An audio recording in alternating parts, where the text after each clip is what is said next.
Muchas gracias, buenos días, feliz sábado para todos. Wow. Hace bastante que no predico en Miami. Una vez prediqué en la iglesia de Carol City y había 1000 miembros. Y para los que no me conocen, mi nombre es Neilo Gutiérrez. Fui colportor aquí por 3 años consecutivos. Trabajé con Pacific Express y bueno, tuve muchas oportunidades de predicar, pero quiero confesarles que ahorita tengo unas ganas de salir corriendo.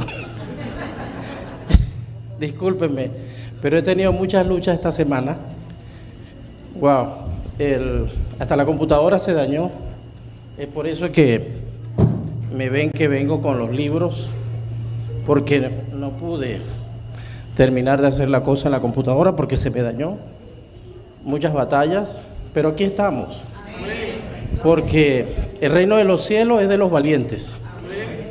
Y los que lo arrebatan estarán victoriosos allá en las mansiones celestiales. Aquí estamos para honra y gloria de Dios. Voy a ponerme en las manos de Dios para que sea Él quien predique y no yo. Me acompaña inclinando el rostro, por favor. Padre Santo, Rey de Reyes y Señor de Señores, bendito sea tu nombre, hoy y por los siglos de los siglos. Amén. Agradecido estoy, Señor, por el don de la vida, por el privilegio maravilloso que me das de ponerme en tus manos para que tú puedas edificarnos con tu palabra. Bendíceme en esta hora. Soy un vaso inmundo, lleno de errores, de hierros, pero confío en el poder de Cristo Jesús.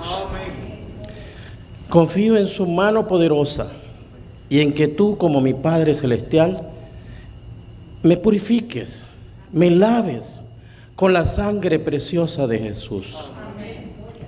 Cúbreme con su manto de justicia. Esconde mi vergüenza, Señor. Lléname de tu Santo Espíritu. Apodérate de mí en esta hora. Tómame enteramente como tuyo, como tu instrumento, y edifícanos a todo en esta hora. Acompáñanos con tus santos ángeles y ayúdanos a acercarnos al trono de la gracia. Te pedimos estas bendiciones sin merecer nada, Señor, pero sabiendo que tú gratuitamente nos ofreces el don de la vida y la vida eterna en Cristo Jesús. Gracias en el nombre de Cristo Jesús. Amén. Me disculpan, hermano, que me emocione, pero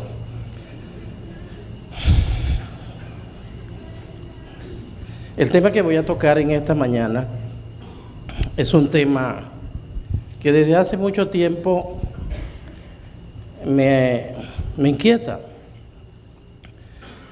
Y es el hecho de ver que dentro de nuestra iglesia muchos se han separado, equivocadamente han tomado un rumbo, algunos haciéndose el testigo fiel que amonesta a la iglesia adventista del séptimo día, otros el cuarto ángel, muchos otros como los santos de los últimos días que nos amonestan a nosotros.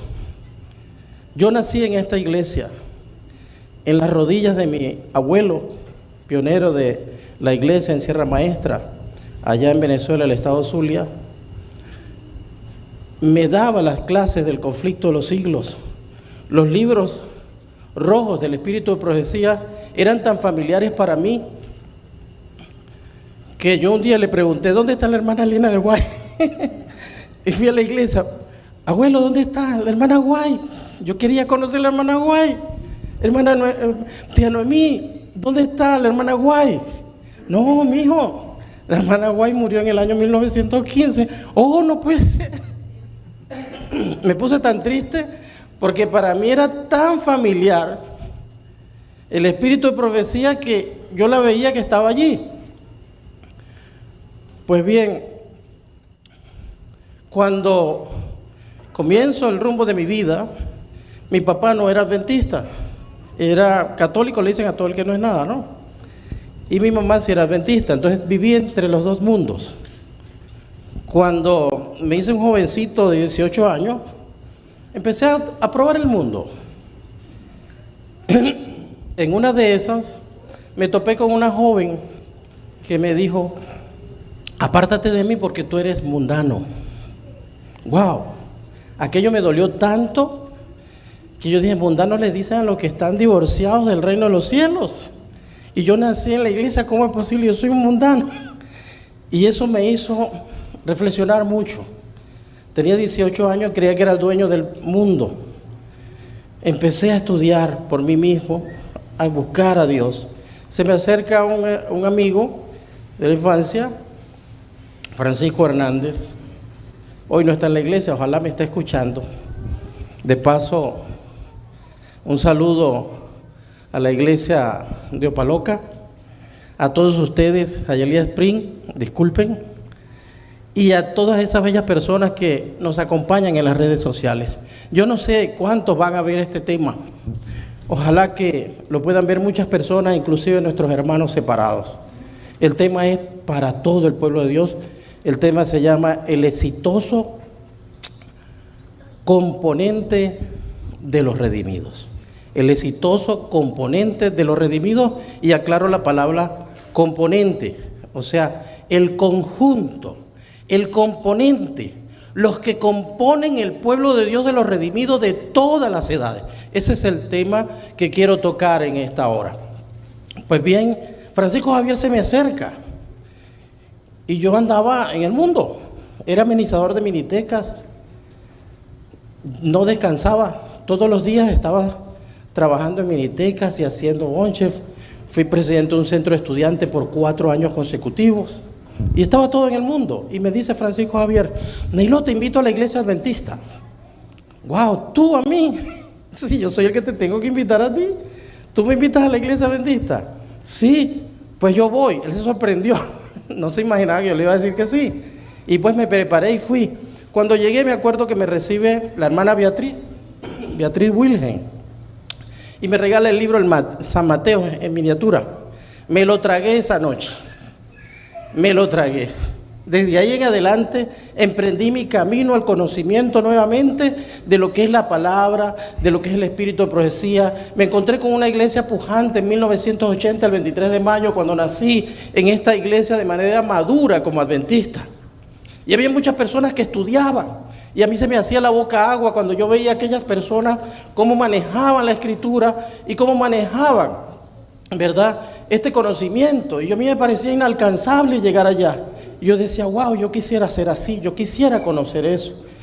Pues empecé a reunirme con unos hermanos, me unieron como diácono y empezamos a estudiar, a hacer obra misionera. Dábamos 20 estudios bíblicos todos los fines de semana.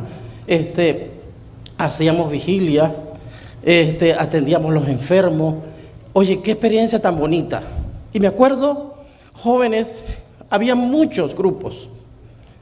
Y me recuerdo que entre los grupos que habían unos que me decían: mira, la iglesia no es solamente leer la Biblia y andar ahí todo apagado, frío. No, la iglesia también es moverse, andar bien, sentirse bien, visitar sitios, tener muchos amigos y salir. Vamos a jugar bowling, vamos a buscar pinzulia, vamos a jugar dominó, vamos a jugar billar. Y yo decía: no, wow. Yo había venido de allá. Me acuerdo que había un hermano que era primer anciano y me decía: hermano, ¿usted viene por Cristo o por Cristina? Porque las muchachas me abordaban. Yo le decía, a mí me dolió mucho, pues yo dije: yo llegué aquí fue por Cristo. Cristinas había muchas allá afuera. Y lo peor que yo pudiera hacer era meterme con las hijas de Dios, jamás. Para mí la iglesia es el cielo, no era. Es el cielo, porque aquí está el pueblo de Dios. Pues me sentí muy feliz. Entré a la iglesia y empecé esa trayectoria. Todos aquellos que me invitaban a esos sitios, lamentablemente quedaron fuera. Todos se salieron de la iglesia. Me acuerdo que hasta el que dirigía los sociales de la iglesia se llevaba a los muchachos para las discotecas, para las tascas. Y a mí un día me usaron como diácono para que fuéramos al sitio a ver a todos los que estaban allí. Y aquello fue terrible. Cuando vino la junta administrativa, a casi media iglesia tuvieron que borrar. Y yo dije: ¿por qué? Si tenemos algo tan precioso.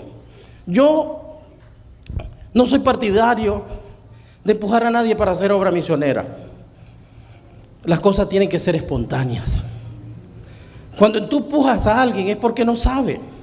Mire, si viene un terremoto o si viene un huracán, yo era miembro activo de la iglesia Hialeah East. Wilmary y Katrina estuvieron cuando yo estaba aquí y acabaron con la iglesia. Aquello fue terrible. Me acuerdo que la gente se sentía tan enamorada de la iglesia que muchos ya no quisieron más nunca volver a la iglesia porque la iglesia se acabó. Pero la iglesia no es el edificio, la iglesia somos cada uno de nosotros y debemos ponernos en las manos de Dios cada día y llamar a nuestra iglesia por edificarla. Pues bien, en este tiempo he podido contemplar durante mis 32 años en la iglesia, militando en ella, que han habido grupos y divisiones y muchas disensiones donde unos se sienten más santos que otros se sienten como que dominan más la palabra, otros se sienten como que aquí no es, sino donde se mueve el esqueleto, donde se vibra la emoción. Y la palabra dice ni a la derecha ni a la izquierda. Hay un pueblo y tenemos un evangelio eterno y a nosotros nos levantaron para ese evangelio eterno. Pero tenemos que comprender nuestra esencia, la razón de ser y nuestras raíces para poder defender ese mensaje que tenemos, para poder salir a predicar el evangelio. Pero ¿qué pasa? Si no conocemos, no podemos salir a predicar nada. Si yo sé que viene el huracán, a mí nadie me tiene que decir que me prepare. Ahí viene el huracán, vi las noticias y me preparo inmediatamente. Pero también, ¿qué voy a hacer? Al vecino, mire, usted no sabe, apúrese que viene el huracán. Mire, corra fulano que viene el huracán. Llamo al primo, llamo al tío, llamo a todos, ¿verdad? Porque viene un huracán, ¿sí o no? ¿Qué pasa entonces con la iglesia adventista? Nos condenan y nos han llamado hasta Babilonia. Porque nosotros estamos confundidos, tenemos problemas. No es cierto, hermano. Cuando vemos Apocalipsis capítulo 3, versículo 17 al 22, la única amonestación que le hacen a la iglesia adventista no es por doctrina. La iglesia adventista no es Babilonia. La iglesia adventista no predica herejías. La iglesia adventista tiene la doctrina más pura y santa que ha podido existir a lo largo de todas las edades de este planeta, que son casi 6.000 años. ¿Qué sucede? La iglesia adventista, por lo único que se la amonesta, porque está tibia. No dice que está frío ni caliente. Ojalá fuese frío o caliente para vomitarte de mi boca. ¿Por qué? Porque de esa manera sentiríamos que estamos perdidos y reaccionaríamos. Pero estamos tibios. Ahora, necesitamos enrumbarnos a lo caliente, pero para poder entrar en esto, necesitamos conocer nuestra verdad. Y espero con la ayuda de Dios, en este poco tiempo, mostrar aquí acerca del pueblo de Dios, porque Cristo está cercano. Cristo ya viene. Miremos allí,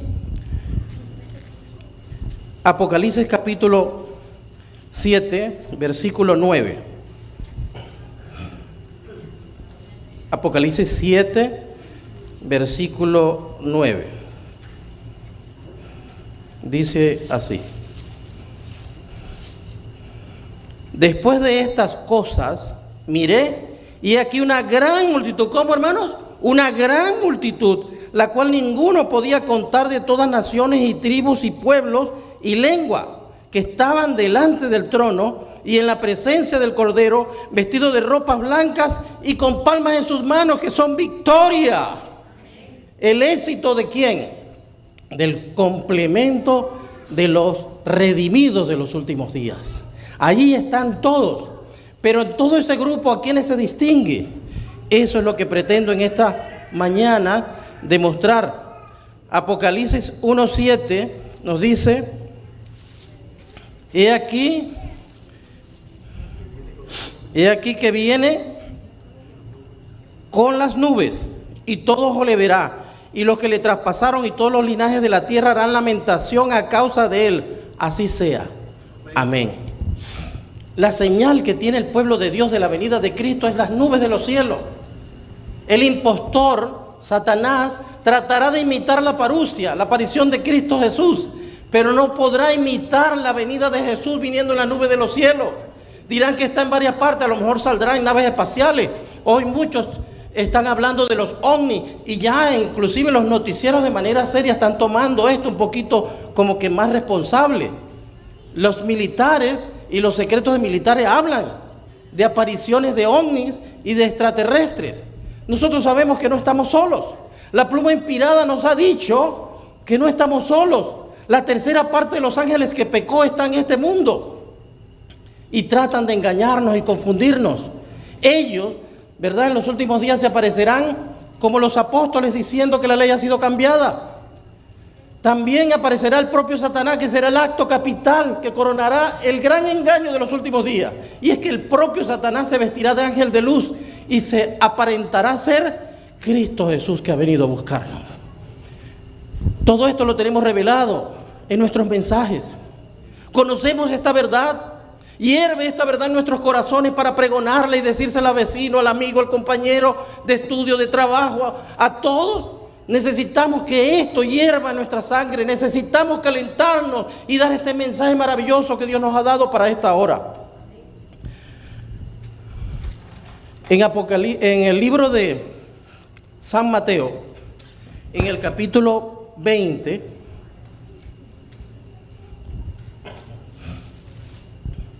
encontramos el componente de los hijos de Dios.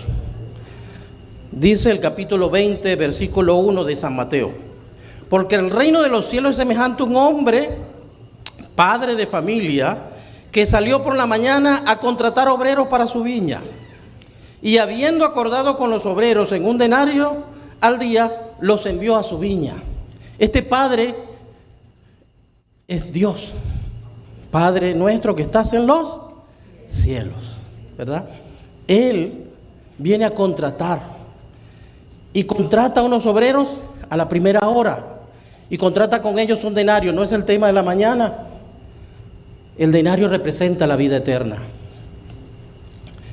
y los contrata para trabajar en su viña. Luego sigue diciendo: y saliendo cerca de la hora tercera, vio a otros en la plaza que estaban ociosos. ¿Cómo estaban? Ociosos. Y les dijo: y también vosotros a mi viña, y os daré lo que sea justo. A esto no les ofrece un denario, sino lo que sea justo. Estuve buscando la palabra en griego, y la palabra quiere decir también los que son justificados, para que seas justificado, porque estos son los que aparecen cuando ya Cristo ha llegado y los cubre con su justicia, y su justicia les da la vida eterna. Dice el verso 5: salió otra vez cerca de la hora sexta y novena, e hizo lo mismo. Y saliendo cerca de la hora undécima, halló a otros que estaban ociosos, y les dijo: ¿por qué estáis aquí todo el día ociosos? Interesante que los de la hora sexta y novena los toma como contratados a la misma hora. No cabe duda que es un pueblo distinto, un pueblo que trabaja como en equipo. ¿Cómo que se llaman esas competencias cuando se hacen de relevo? ¿Es que se llama? Que termina uno y pasa y el otro continúa. Pues este grupo es así especial. ¿Y saben qué? Ese grupo especial somos nosotros. Ahí estamos representados nosotros. Y hay un grupo que son los de la hora undécima. Vamos a mirar quiénes son ellos.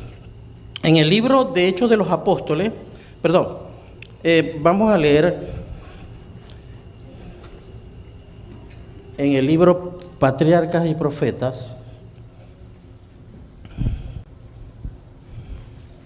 Hay un capítulo que se los recomiendo mucho y se llama el capítulo 32 de Patriarcas y Profetas, la ley y los dos pactos. Dice: cuando Adán y Eva fueron creados, recibieron el conocimiento de la ley de Dios, conocieron los derechos que la ley tenía sobre ellos, sus preceptos estaban escritos en sus corazones. Cuando el hombre cayó a causa de la transgresión, la ley no fue cambiada, sino que se estableció un sistema de redención para hacerle volver a la obediencia. se le dio la promesa de un Salvador y se establecieron sacrificios que dirigían sus pensamientos hacia el futuro, hacia la muerte de Cristo como supremo sacrificio.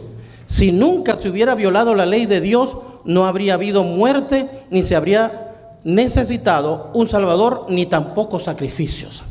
Estuvimos estudiando hace 2 semanas atrás acerca de Caín y Abel. Los dos trajeron una ofrenda. Abel trajo el sacrificio de un cordero y Caín trajo los primores de la agricultura.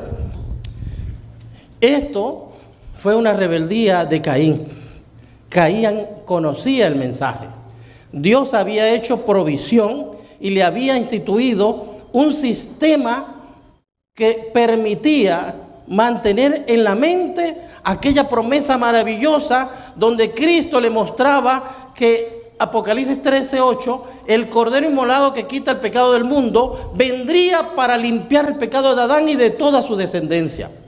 Cuando Él vino y trajo los primores de la agricultura, se veían bonitos. Y yo me preguntaba cuando no conocía, ¿pero por qué? Era mejor los frutos que traer y matar un animal. Pero nosotros no podemos cambiar el mensaje de Dios. Nosotros no podemos traer fuego extraño. Nosotros tenemos que hacer las cosas como Dios dice. No son imposiciones, son instrucciones, son consejos, como vamos a ver allí, para que podamos mantenernos en la santidad de Dios.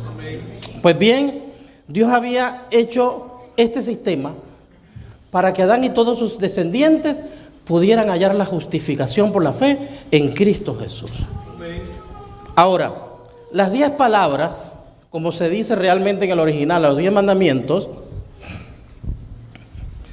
no era más ni menos que esto.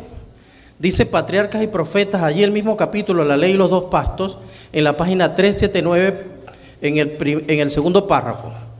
A Moisés se le dijo que escribiera como Dios se lo había mandado, derechos y leyes que contenían instrucciones minuciosas. ¿Eran qué? Amén. Instrucciones minuciosas. ¿Qué era eso? La Torá. Nuestros hermanos los judíos mesiánicos, los quiero, los amo, son mis hermanos. Ellos han querido mostrar como que nosotros tenemos que regresar al judaísmo. Pero sabemos que la historia profética nos muestra que en el año 34, ellos por haber desechado a Cristo quedaron a un lado como pueblo, y Dios levanta un pueblo a la hora tercera que vamos a ver que son los cristianos. Ahora, ¿qué sucede? Estas instrucciones minuciosas, ¿verdad? Dice, respecto a lo que el Señor requería, estas instrucciones relativas a los deberes del pueblo para con Dios, a los deberes de uno para con otros y para con los extranjeros, no eran otra cosa que los principios de los 10 mandamientos ampliados y dados de una manera específica en forma tal que ninguno pudiera errar.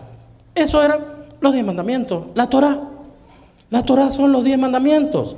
Ahora, los judíos la rodearon de más de 6.000 leyes para protegerla, donde se metió la mano humana, donde se llegó al extremismo legalista y donde se divorciaron de lo que es la gracia y la justicia maravillosa de Cristo Jesús. Por eso llega el Cordero y ni siquiera lo reconocen. A los suyos vino y los suyos no le conocieron, más a los que le conocieron, a los que le recibieron, le fue hecho potestad de ser llamados hijos de Dios. Amén. Hermanos, aquí hemos cometido errores y yo una vez caí en lo mismo. Pensé que los cristianos éramos los que decía a los que le recibieron les fue hecho potestad de ser llamado hijo de Dios. Sí, a nosotros también, pero primero fue a los judíos. A pesar de que Israel sea como la arena del mar, tan solo un remanente sería salvo. Cuando Cristo llega, hay un pueblo que levanta. ¿Y quiénes son? Los apóstoles. ¿Ellos eran qué? Judíos. Los de la comisión de los 70, cuando van a predicar y evangelizar, ¿quién era? Judíos. Los 120 que iban de 2 en 2, judíos. Los 500 que estaban allí en Hechos capítulo 1, versículo 11, cuando Cristo va siendo tomado en las nubes de los cielos, eran judíos. Los 3.000 que se bautizaron en Pentecostés, cuando Pedro se levantó a predicar en aquel momento maravilloso, eran judíos. Eran muchos también prosélitos del judaísmo. Es decir, la iglesia cristiana primitiva no se levanta con los gentiles.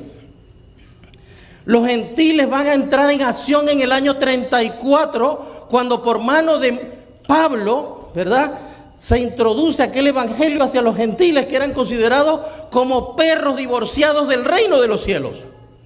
Hasta entonces se estaba cumpliendo todo en Jerusalén, porque Jesús dijo: yo vine ¿a quiénes? A las ovejas de Israel. Tengo mucho pueblo que está ¿qué dónde? Fuera. Pero ahorita Israel. Hoy la iglesia adventista está así. Tenemos que trabajar aquí adentro, fuerte. Tenemos que conocer nuestra esencia, nuestras raíces, para después ir ¿a qué? A predicar a todas las ovejas que están fuera y que entrarán en la hora 11ª. Pues bien, Dios había hecho planes, pero el pueblo se divorció. Esto le supo a nada y el pueblo cayó inmiscuido en el pecado. Por lo tanto, Dios tuvo que exterminar esa raza longeva con el diluvio. Y después de ese diluvio quedaron 8 miembros: Noé y su familia. Y de allí, que es la lección que estamos estudiando ahora, ¿verdad? Noé y su familia empiezan un nuevo comienzo, una nueva oportunidad. ¿Y qué sucede?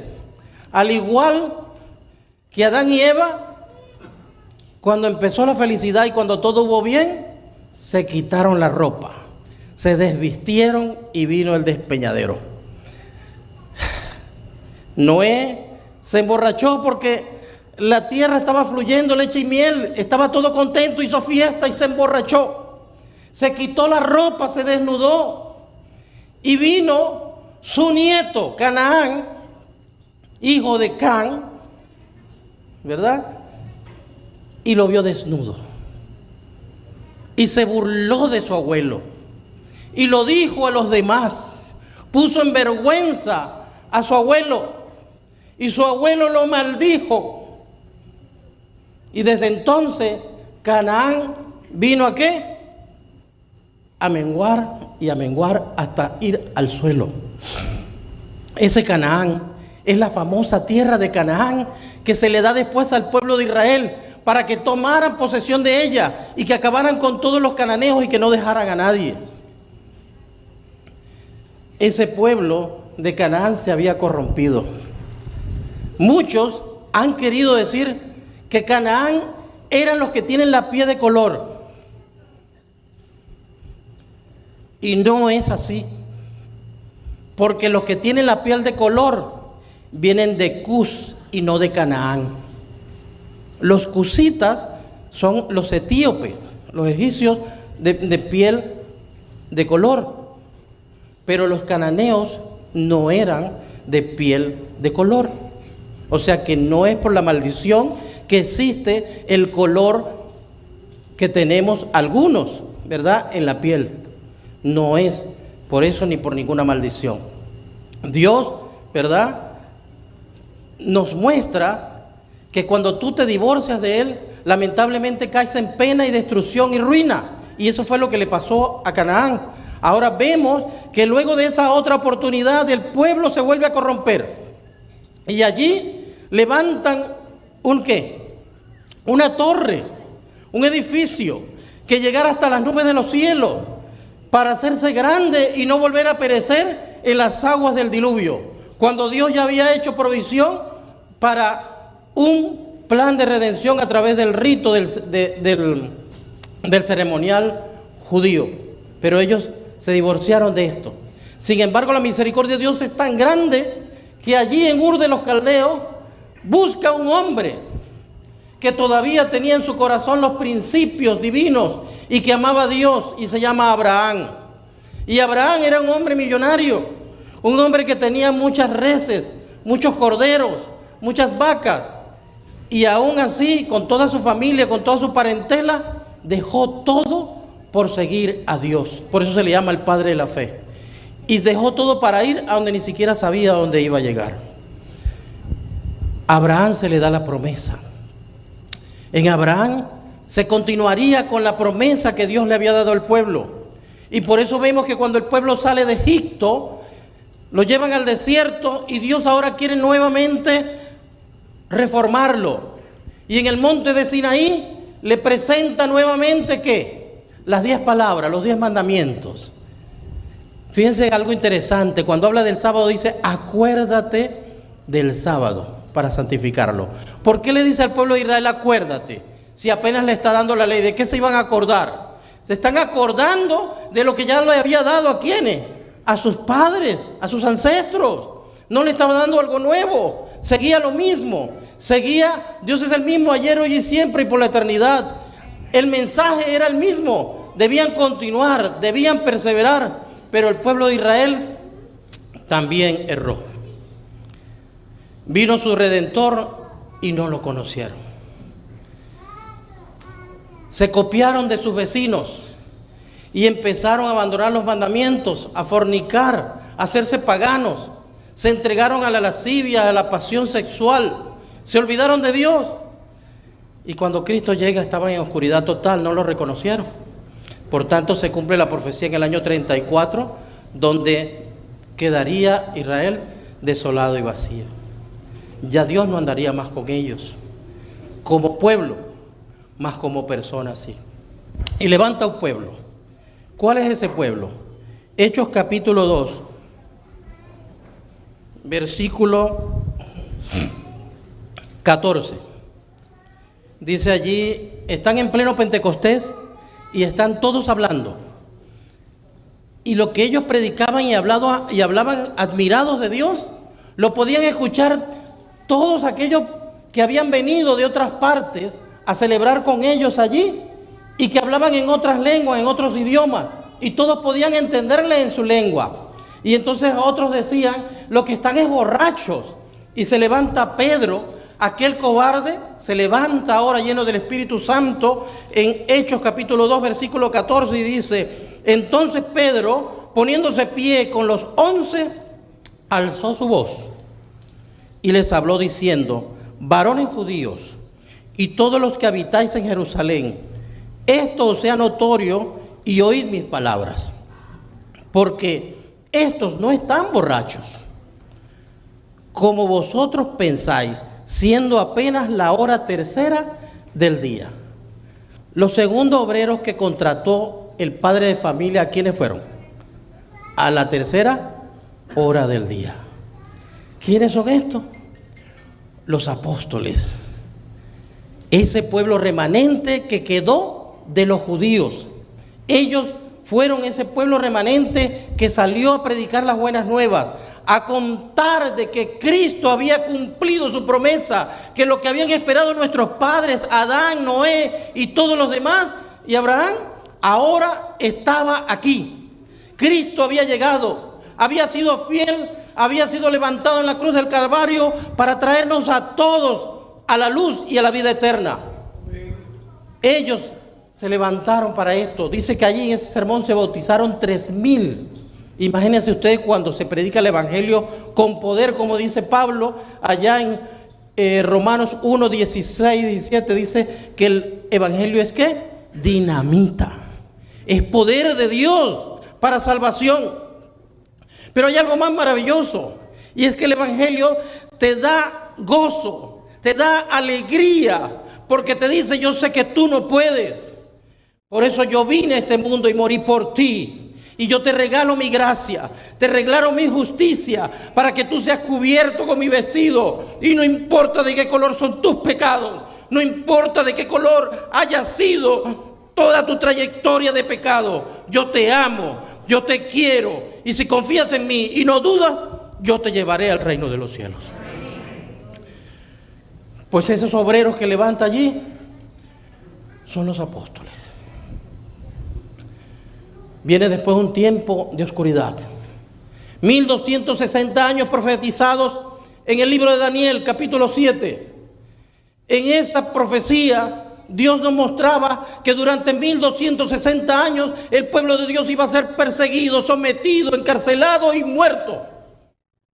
Horrorosa fue la gran cantidad de todos aquellos que perecieron en manos de sus aniquiladores, que con el pretexto de la Santa Inquisición llevaron a la tumba a muchos de nuestros hermanos. Les quitaron la Biblia, les quitaron la identidad, y era necesario levantar otro pueblo que empuñara la verdad en alto y siguiera adelante para mostrar a un mundo que está en oscuridad que Cristo viene, que Cristo no desmaya y que su promesa es fiel hasta el final y que también es para nosotros. Habían unas profecías allí en el bosquejo de San Mateo capítulo 24. Vayamos a San Mateo 24.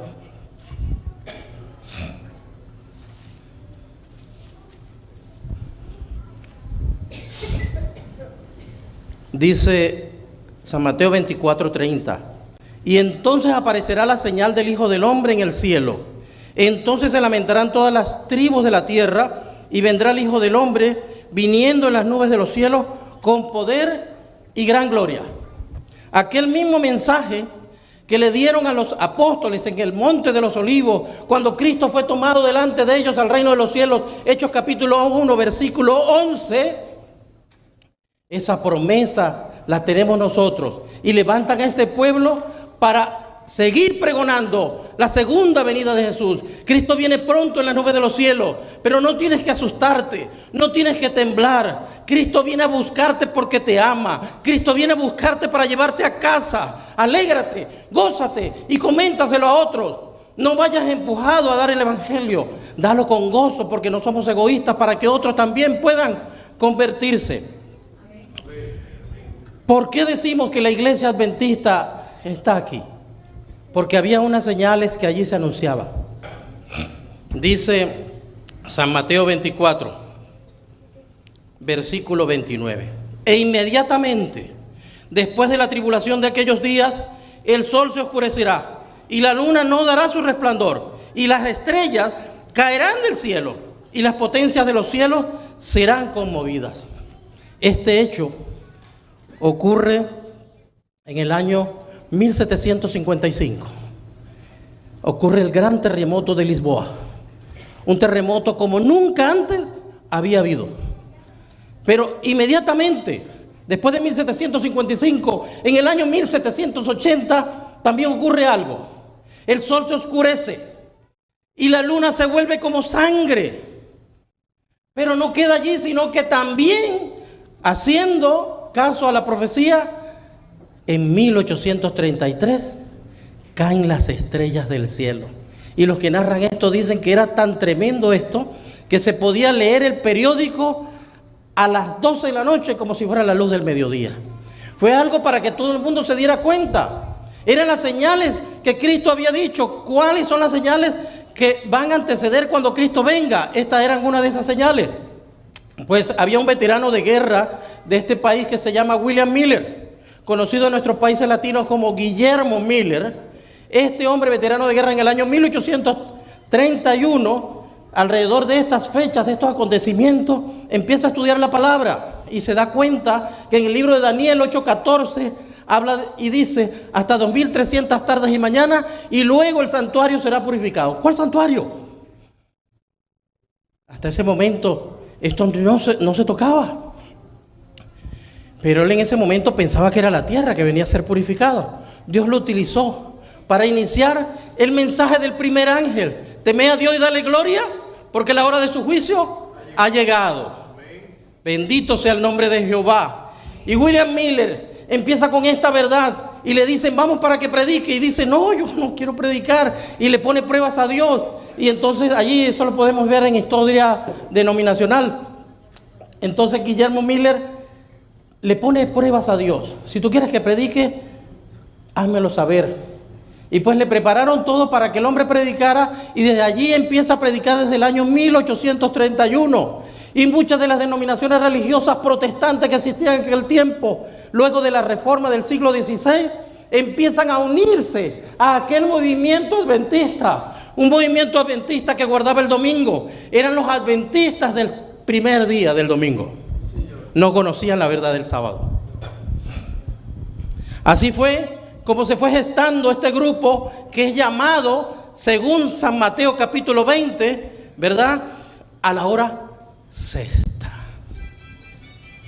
Se predica el mensaje del primer ángel y el mensaje del segundo ángel, donde hay confusión en las otras iglesias, y a Elena de White la defraternizan de la iglesia metodista. Me corrían si me equivoco. Metodista. Llega a Elena de White y toda su familia la defraternizan. Pero aún ella sí, la verdad la había abrigado tanto en su corazón hervía por fervor por Dios, que abandonó, no le importó. Siguió con Miller porque lo que estaba predicando era verdad del cielo. Se estaba levantando los obreros de la hora sexta, los adventistas del primer día. Así lo dice Elena de White en el libro Primeros Escritos. Pues bien, llega aquel momento donde William Miller, según sus pronósticos matemáticos, Cristo debía aparecer en la primavera del año 1843. Así daban los cómputos de 2300 tardes y mañanas. Y esperaron todos y no pasó nada, no vino Cristo. Luego dice, no, me equivoqué. Hay un año que tengo que agregar, porque el año cero no existe, no puedo brincar de aquí para allá. El año cero tengo que contarlo. Entonces le sumó un año y entonces ya no era 1843, sino 1844. Esto deberíamos saberlo como el ABC, todos los adventistas del séptimo día. Y allí, entonces en 1844, ahora sí, en la primavera debería aparecer Jesús. Y resulta que tampoco apareció Jesús. Y ya se sentía mal Guillermo Miller. Wow, ¿será que me equivoqué? Pero él seguía mirando y todo era tan certero que él decía, no puede ser. Y siguió predicando este evangelio. Y después se da cuenta que Cristo no debía aparecer en la primavera, sino en el otoño, que debía aparecer más o menos entre septiembre y octubre. Y miró la fecha y dijo, debe llegar entonces el 22 de octubre de 1844. ¿Conocen esa fecha? Nuestra fecha de identidad. Allí nacimos nosotros. ¿Nacimos cuándo? Cuando después de un gran chasco, que Cristo no apareció el 22 de octubre de 1844, pasaron las 12:30 de la noche y Cristo no vino, la mayoría se le apagó la fe. Solo 50 hombres quedaron allí, fieles. Y un jovencito de 16 años, jóvenes, un jovencito de 16 años orando allí. Dios le mostró, como le mostró a Esteban, que estaba pasando del lugar santo al lugar santísimo, que no era la tierra la que venía a ser purificada, sino el santuario del cielo. Cristo estaba pasando a oficiar por nosotros el Yom Kippur. ¿Y qué es el Yom Kippur? Es el acto de ser borrado nuestros pecados. Bendito sea el nombre de Dios. Lo que yo no puedo hacer por mí, Cristo lo va a hacer por mí. ¿Qué tengo que hacer yo? Confiar en la fe de Jesús, porque Él es el que va a limpiar este cuerpo. Yo en mi mente y mi corazón y en el espíritu voy a hacer todo lo que pueda para honrar su nombre, para levantar en alto su ley. Pero mi carne es débil, por eso Dios condenó al pecado. ¿Dónde? En la carne, para que de esta manera yo en el espíritu pueda agradar a Dios. Por eso Pablo decía, con Cristo estoy juntamente crucificado y ya no vivo yo, mas vive Cristo en mí. ¿Y cada día qué hacía? ¿Cuándo lo hacía? ¿Lo había logrado Pablo? Cada día golpeo mi cuerpo y lo pongo en servidumbre, porque somos ¿qué? Carne vendida al pecado. Nos gusta el pecado, tenemos una naturaleza pecaminosa que nos lleva a hundirnos en la desidia, en el error. Pero Cristo nos conoce, porque no es un Dios divorciado de nosotros. Cristo vino y el Dios eterno, Hijo Cristo, vino a esta tierra y se volvió uno como tú y yo de carne. Con nuestras deficiencias, con nuestras necesidades. No tomó una naturaleza sin pecado. No tomó la naturaleza caída del hombre después del pecado. Porque si no, Él tuviera, ¿cómo se llama esto? Tuviera superioridad sobre mí. No sería un ejemplo. ¿Qué oportunidad tendría yo si Dios, que viene como Dios y es santo, lo cumple de manera perfecta, y yo, que soy humano, débil, vendido al pecado, no lo logro? me dice como Superman, ven, mira, haz como yo, guau, guau, guau, y pasa el océano, haz tú lo mismo, me voy a ahogar. Yo soy un pecador, nací con una naturaleza pecaminosa, soy débil, pero debo confiar en Dios. ¿Qué sí nos pide Dios? Que lo intentemos, que no nos quedemos, intentémoslo. Si pecamos, abogado tenemos para con el Padre Jesucristo el justo. Juan 2, versículo 1. Cada pecado que yo confieso, no importa de qué color es, hermano, tú debes creer que Dios lo borró. Si tú dudas, estás dudando del poder de Dios. Él te va a hacer limpio, sin mancha y sin arruga de pecado. Pues bien, en ese momento que no vino, se queda Irán Edson con esta verdad y la muestra a sus hermanos. Y los hermanos se ponen a revisar y se dan cuenta que Cristo, cuando le hicieron acercarse al Hijo del Hombre, le hicieron acercarse al Hijo del Hombre, ¿dónde? A donde estaba el Padre. ¿Dónde está el Padre? En el cielo. No venía a la tierra. Era el santuario celestial que se estaba inaugurando, ¿verdad? Y era por eso que Pablo, cuando nos predica acerca de esto, nos dice que Cristo no entró en un templo hecho de mano de hombre, sino en el cielo mismo, ¿verdad? Para ministrar por nosotros. Lo que le dieron a Adán, lo que le dieron a Abraham, lo que le dieron al pueblo de Israel en el Sinaí, y lo que nos dan a nosotros es el mismo evangelio eterno, no hay otro.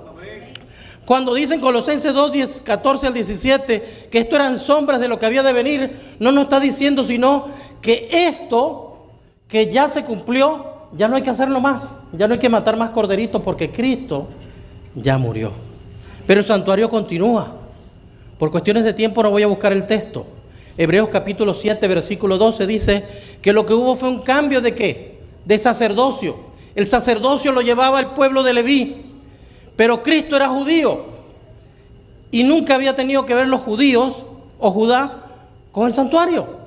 Pero Cristo, que era judío, ahora toma el sumo sacerdote, toma el oficio de sumo sacerdote, que nos convenía, dice Pablo, sin padre, sin genealogía, sin pecado, eterno, no se muere nunca, compasivo, misericordioso, tal Padre, tal sumo sacerdote nos convenía. Y entonces, a partir de ahora, Cristo ministra por nosotros en el santuario celestial.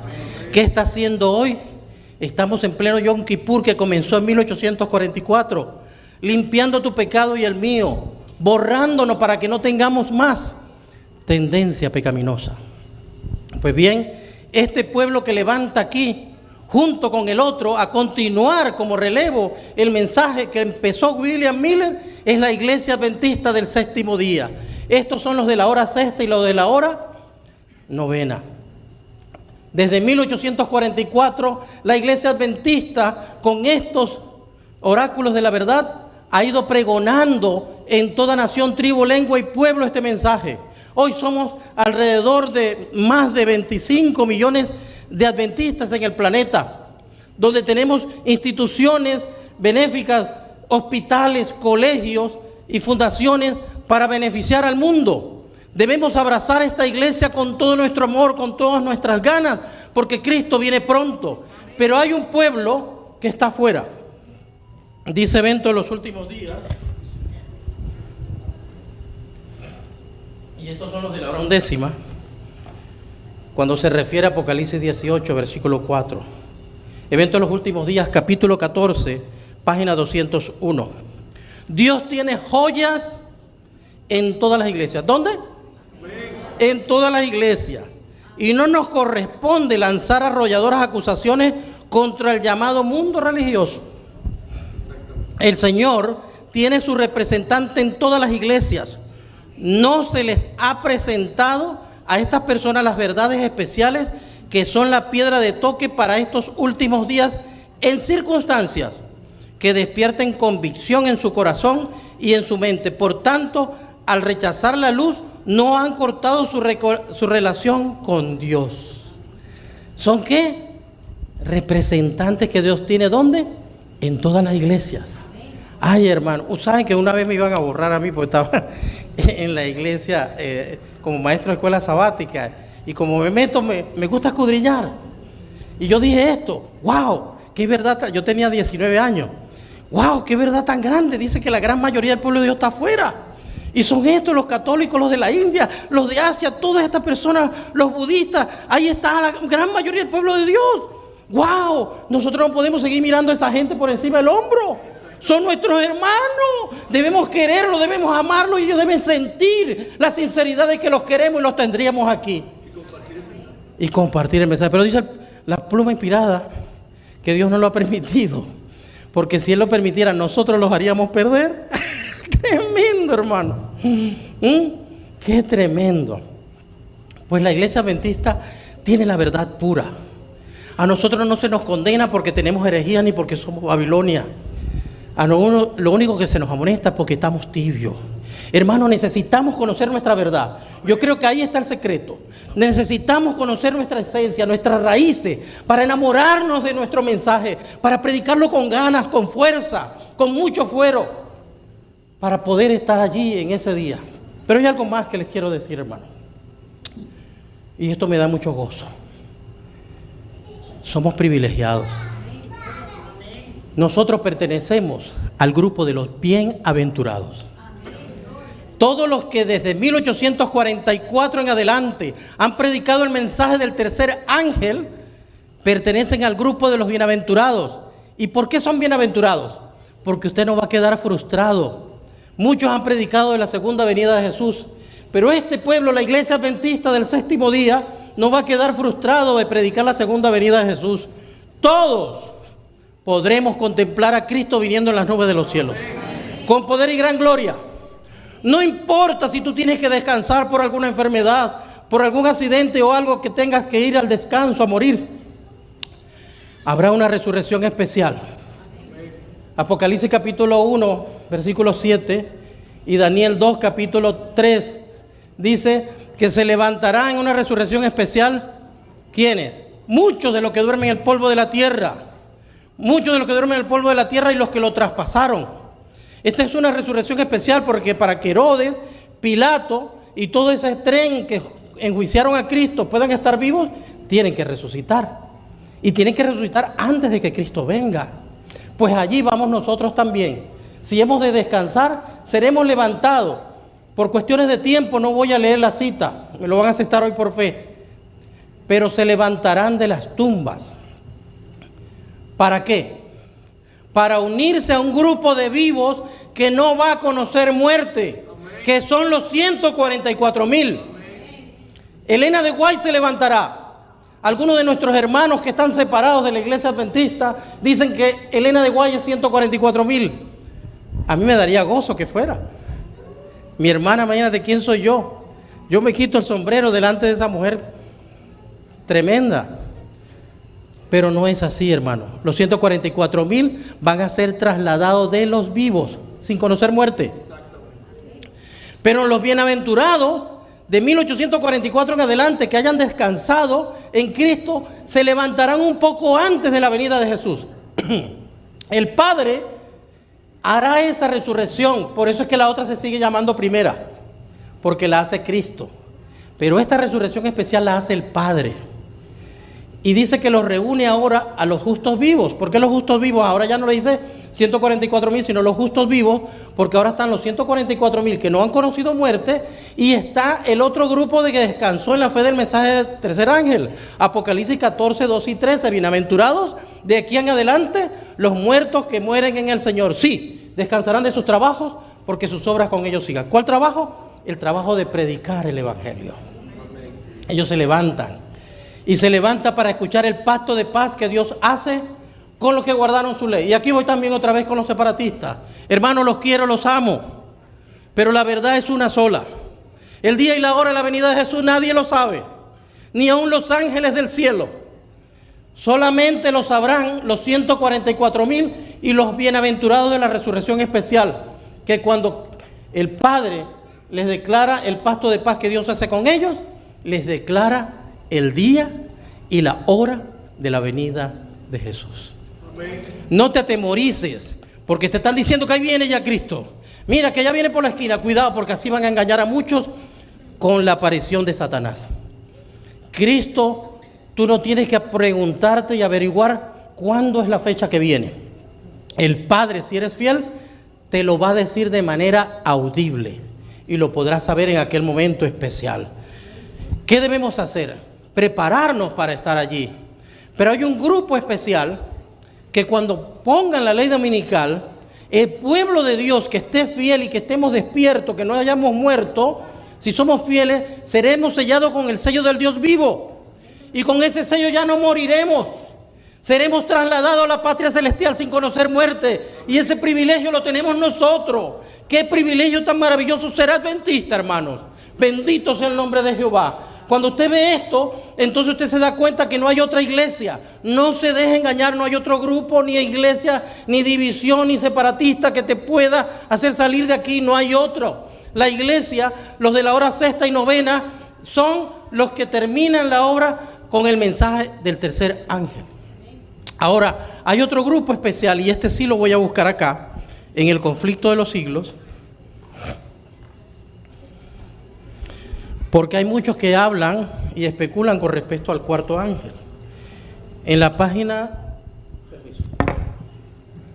si mal no recuerdo, 662 de la versión del 54, porque hay otra versión que me enredó. Dice así, página 662 del conflicto de los siglos. Paren la oreja. ¿Quiénes son el cuarto ángel? Dice allí, se dice de Babilonia, con referencia al tiempo en que está presentada en esta profecía, sus pecados han llegado hasta el cielo y Dios se ha acordado de sus maldades. Apocalipsis 18, 5, ella lo cita aquí. Ha llenado la medida de las culpas y la ruina está por caer sobre ella. Pero Dios tiene aún un pueblo en Babilonia. Y antes de que los juicios del cielo la visiten, estos fieles deben ser llamados para que salgan de la ciudad y que no tengan parte en sus pecados ni en sus plagas. De ahí que este movimiento, ojo, de ahí que este movimiento esté simbolizado por el ángel que baja del cielo, alumbrando la tierra y denunciando con voz potente los pecados de Babilonia. Aleluya. Digo, wow, qué iglesia que tenemos nosotros. Qué bendita. Esta es la iglesia que está hoy vigente. No hay otra, hermano. No te dejes robar tu corona. No te dejes hechizar porque vengan unos que se pinten de israelitas y porque manejen la Torá. Nosotros manejamos también la Torá y además de la Torá manejamos el testimonio de Jesucristo, que es el Nuevo Testamento, la verdad del cielo para ti y para todos los habitantes de este planeta. Este pueblo son los que entran a la hora undécima. No hay más pueblos. Si usted se pone a ver, están los de la hora primera, los de la hora tercera, que son los apóstoles. Luego vienen ¿quiénes? Los adventistas del primer día, William Miller y todo el movimiento millerita. Y en 1844, ¿quiénes continúan? Los que llaman en la hora novena, que levantan para predicar el mensaje del tercer ángel y Cristo ministrando en el santuario celestial. Esos somos nosotros, desde 1844. Pero después de nosotros no hay más pueblos, sino los que entran a la hora undécima, que están en Babilonia, que son nuestros hermanos y hay que irlos a buscar, que debemos amarlos y quererlos. Sí, hermano. La hora undécima, como usted dice, es la puesta de sol cuando se acaba el día, cuando se acaba todo. Amén, gloria a Dios. Las 6 de la tarde aproximadamente. Bendito. Ellos trabajan 1 hora y reciben la vida eterna igual que tú y yo. Sin embargo, hay muchos que estuvieron ministrando y predicando en la iglesia durante 40, 60, 70 años. Y estos en un momentico heredan la vida eterna. Pero ¿sabes qué? Hay que irlos a llamar pronto. Que no se esperen hasta ese tiempo. Hay que mostrarles esta verdad. Si ellos entran hoy, pueden ser parte de los bienaventurados. Porque los que estén allí, como no tienen tiempo para hacer profesión de fe, de alguna manera u otra, como somos cartas leídas delante del universo, tienen que mostrar que ellos aman con todo el corazón y con todo el alma este mensaje. ¿Y qué va a pasar? Les tocará sellar su pacto con la muerte. Lamentablemente. Cuando vemos en Apocalipsis capítulo 6, Dice así. Capítulo 6, versículo 9. Y cuando abrió el quinto sello, vi debajo del altar las almas de los que habían sido muertos por causa de la palabra de Dios y por el testimonio de ellos, y clamaban en alta voz diciendo: ¿hasta cuándo, Señor, santo y verdadero, no juzgas y venga nuestra sangre de los que moran en la tierra? Y le fueron dadas vestiduras blancas a cada uno de ellos, y le fue dicho que reposasen todavía un poco de tiempo hasta que se completaran sus consiervos y sus hermanos, que también habían de ser muertos como ellos. Es una realidad. Es una realidad. Pero nosotros somos responsables de que muchas de esas personas no tengan que pasar por ahí. Son personas celosas que aman a Dios. Están confundidas, están en Babilonia, pero necesita que nosotros vayamos a alumbrarlos para que vengan y entren antes de que venga la ley dominical, para que formen parte de este pueblo y no tengan que sellar su pacto con la muerte, sino que pueden hacer profesión de fe hoy y puedan estar allí también junto a los 144,000 que no conocerán muerte. Juntos toda esta compañía de los bienaventurados estarán de pie, mirando al cielo, viendo a Jesús que viene en las nubes de los cielos con poder y gran gloria. No importa si te toca descansar hoy. No importa si hoy tienes que partir a la muerte del sueño. Cristo te promete que si eres fiel aquí en esta iglesia, Él te concederá el don de la vida y te levantará el Padre un poco antes de que llegue para que lo venga viniendo en las nubes de los cielos. Pero cuando ya Cristo venga, entonces mirará hacia las sepulturas y dirá a los muertos que se levanten. Y se levantarán allí. Y aquí quiero mostrar esta cita. Permiso, ya con esto voy a concluir.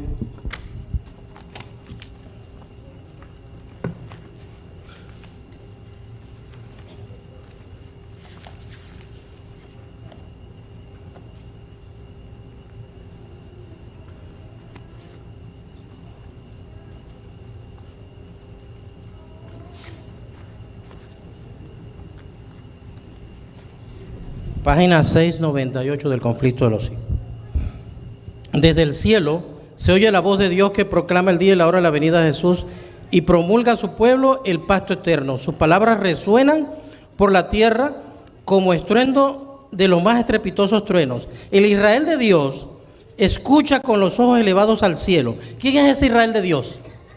Los 144,000 y los bienaventurados adventistas que estamos allí de pie, que resucitamos en la resurrección especial. Y dice: sus semblantes se iluminan con la gloria divina y brillan cual brillara el rostro de Moisés. Y cuando bajó del Sinaí, las manos no lo pueden mirar. Y cuando la bendición es pronunciada sobre los que honraron a Dios, santificando su sábado, se oye un inmenso grito de victoria. Pronto aparece en el este una pequeña nube negra de un tamaño como la mitad de la palma de la mano. Es la nube que envuelve al Salvador y que a la distancia parece rodeada de oscuridad.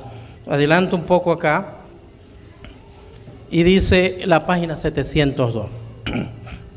Entre las oscilaciones de la tierra, las llamaradas de los relámpagos y el fragor de los truenos, el Hijo de Dios llama a la vida a los santos dormidos.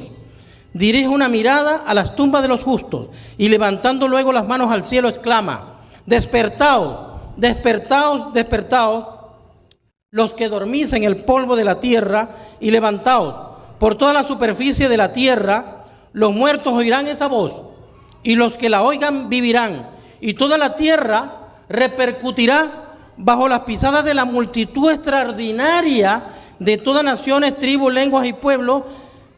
De la prisión de la muerte sale revestida de gloria inmortal, gritando: ¿dónde está, oh muerte, tu aguijón? ¿Dónde, oh sepulcro, tu victoria? 1 Corintios 15:55. Y los justos vivos, es decir, los 144,000 y los bienaventurados, los adventistas del séptimo día, aleluya, ¿verdad?, unen sus voces a la de los santos resucitados en prolongada y alegre aclamación de victoria. Bendito sea el nombre de Jehová. Ahora estamos todos reunidos, pero fíjense, esta muchedumbre, esta gran multitud de toda nación, tribu, lengua y pueblo, no son los 144,000. Esta es otra compañía, donde está la resurrección de todos los santos de todas las edades. Es allí donde viene Adán y todos los santos de todas las edades que se juntan y se unen a los justos vivos, los 144,000 y los bienaventurados. Bendito sea el nombre de Jehová. Qué verdad tan grande tenemos nosotros aquí. Qué mensaje tan poderoso.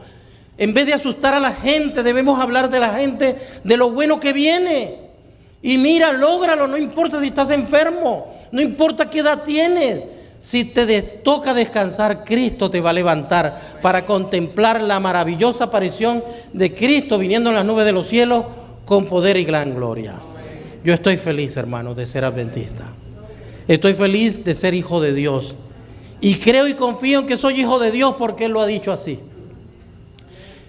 Quiero terminar con este texto, hermano. Y discúlpenme, pero esta parte es muy importante. Porque muchos se sienten frustrados porque no pueden.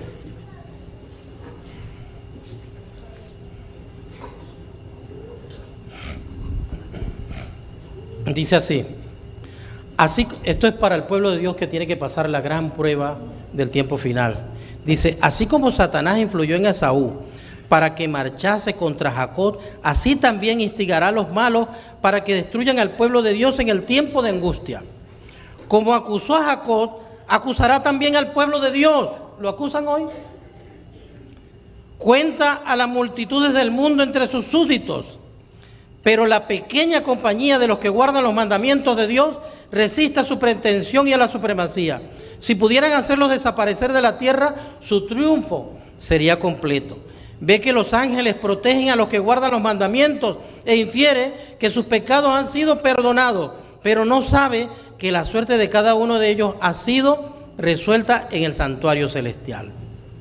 Dice, aun cuando los hijos de Dios, página 677, se ven rodeados de enemigos que tratan de destruirlos, la angustia que sufren no produce temor por ser perseguidos a causa de la verdad.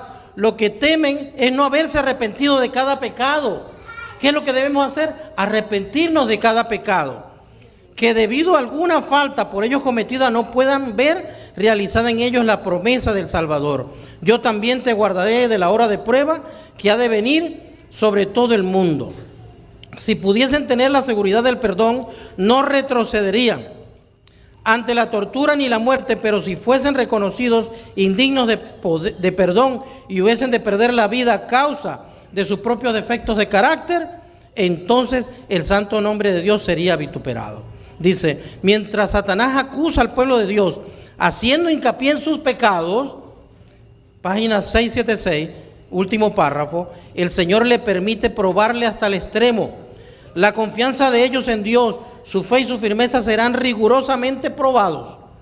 Él resuelve, el recuerdo de su pecado hará decaer sus esperanzas, pues es poco el bien que pueden ver en toda su vida.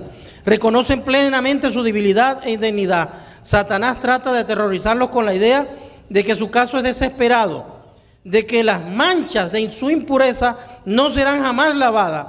Espera así aniquilar su fe y hacerle ceder en sus tentaciones. Pero ocurre algo maravilloso.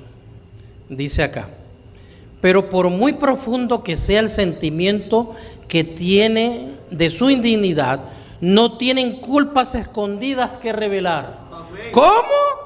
Amén. Página 678. Por muy profundo que sea el sentimiento que tienen de su indignidad, no tienen culpas escondidas que revelar.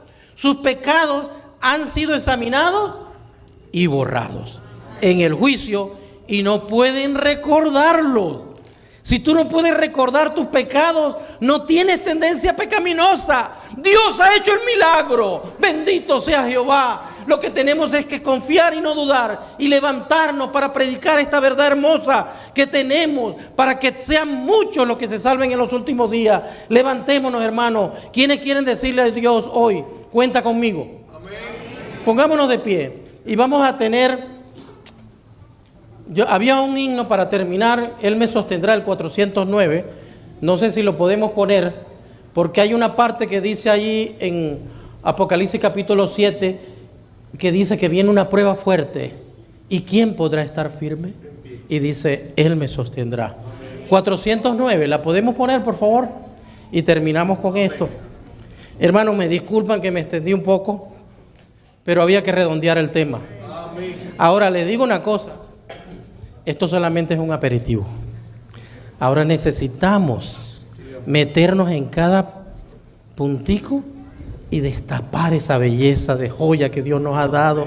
A mí se me hace la boca agua, hermano. Esta es una verdad maravillosa. Tú no te puedes callar cuando tú conoces esto, no te puedes callar. Nadie te tiene que decir que vaya a hacer obra misionera. Tú vas a ir y vas a ir empujado porque el corazón te revienta de la verdad que hay en tu corazón. Tienes que salir de allí y ahí está el éxito. Estudiar la palabra. Mi pueblo perece por falta de conocimiento. Cantemos.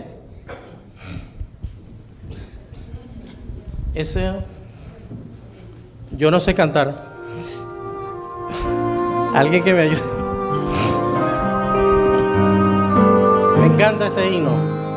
Me llena el corazón y me da fortaleza cuando veo que no puedo.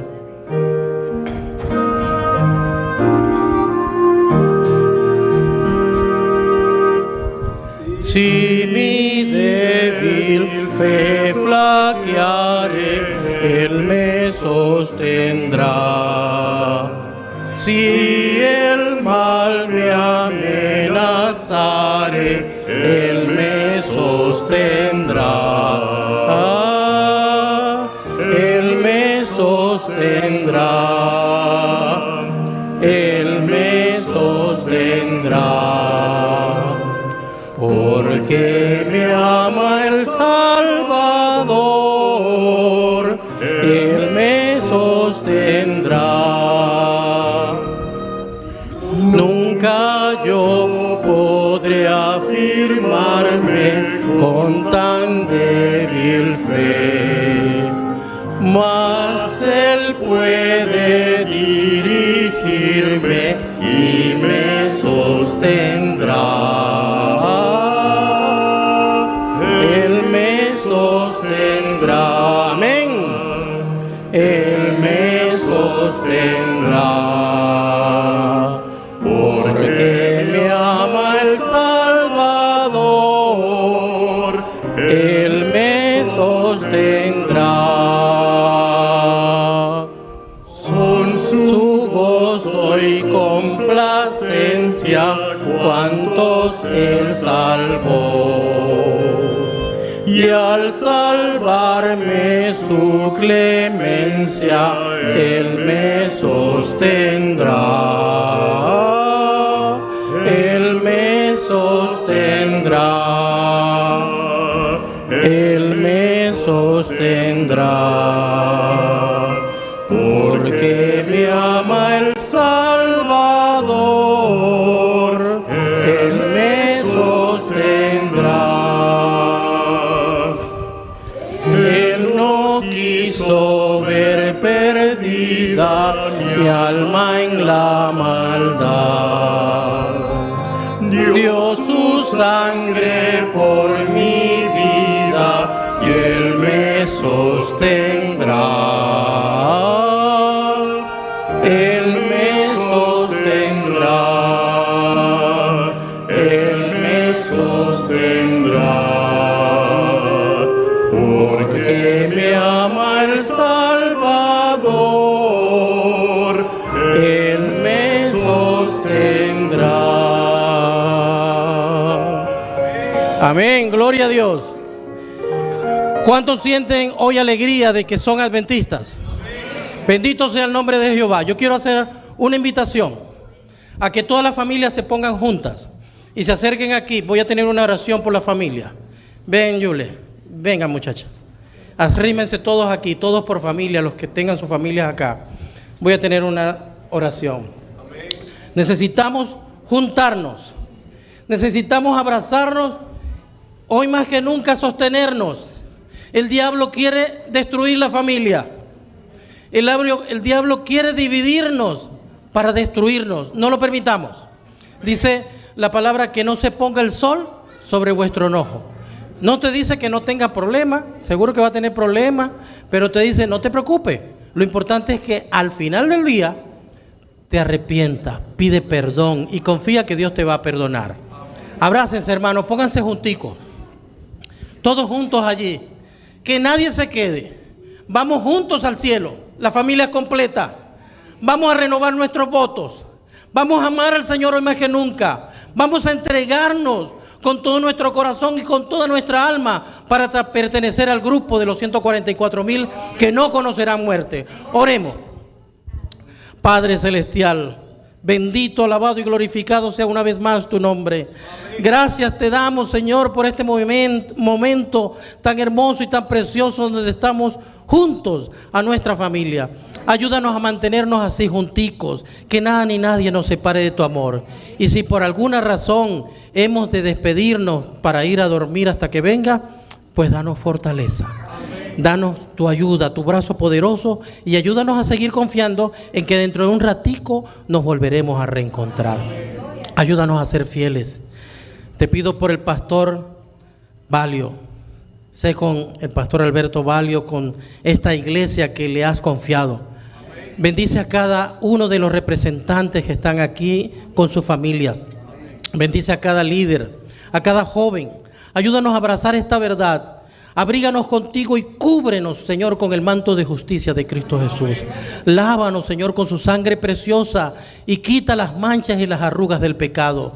Llénanos de tu Santo Espíritu y úsanos como instrumentos en tus manos para salvación. Reconocemos y sabemos que nosotros no manejamos al Espíritu Santo. Él nos maneja a nosotros si nos ponemos en sus manos. Bendícenos y edifica tu iglesia. Llévanos ahora con paz y bendice a todos los habitantes de este planeta, a todos nuestros hermanos en la fe, los que están en la iglesia católica, pentecostal, testigos de Jehová, los judíos mesiánicos. Todos son nuestros hermanos y son la gran mayoría de tu pueblo. Ayúdame con humildad a llevarles este amor y esta alegría de que pronto vendrás en las nubes de los cielos con poder y gran gloria para reunir el exitoso componente de los redimidos. Bendito sea tu nombre. Gracias, Señor. Guárdanos y síguenos dando un feliz sábado. Lo imploramos en el nombre de Cristo Jesús. Amén. Amén. Dios les bendiga. Pueden sentarse, hermanos.